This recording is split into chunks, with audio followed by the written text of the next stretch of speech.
You're watching Let's Chat.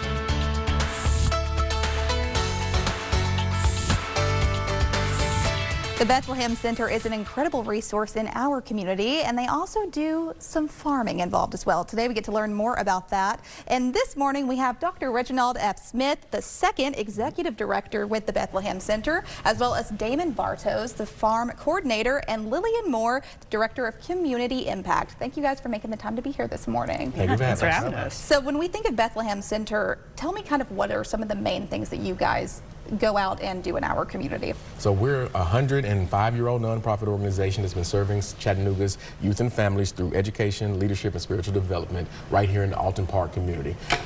People know us for our after-school program and our wonderful summer program like we're operating right now, but we do so much more.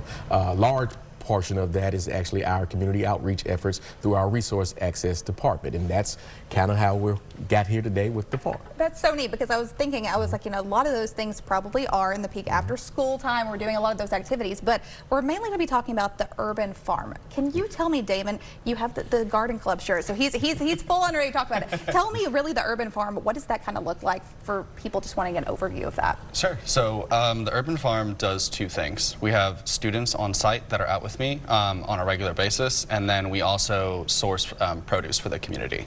How cool is that, and how long have you guys had this resource?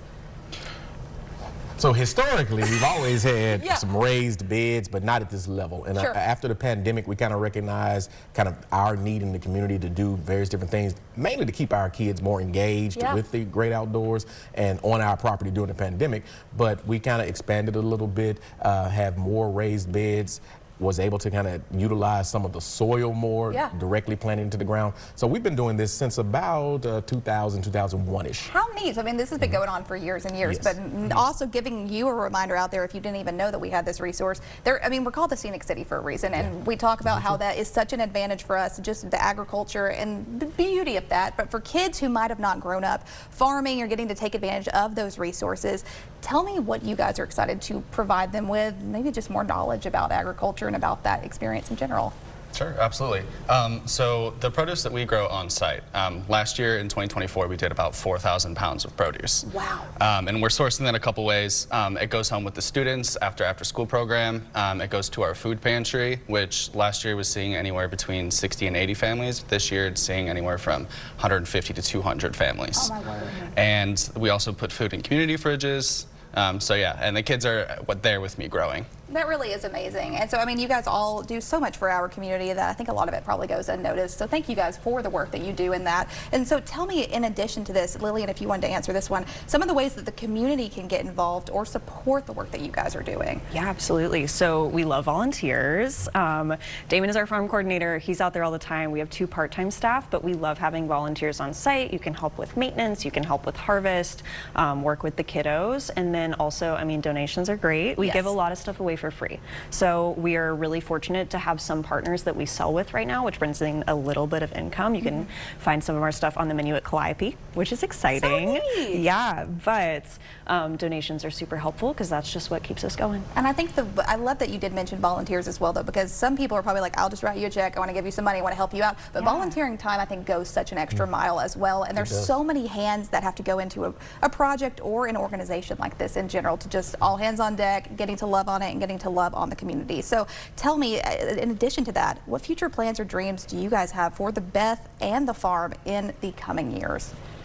Well, naturally, we want to continue to serve in the best way we can through our after-school program and continue to allow for our children to be more engaged in the farm.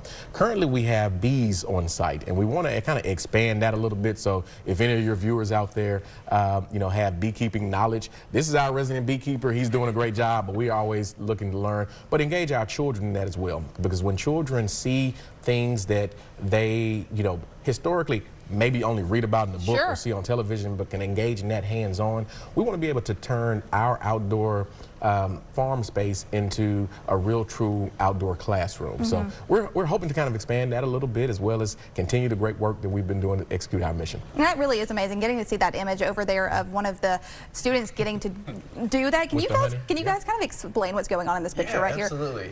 So we have a kind of strict bee policy, where we previously did, where students weren't allowed within 10 feet of the 2 hives on site.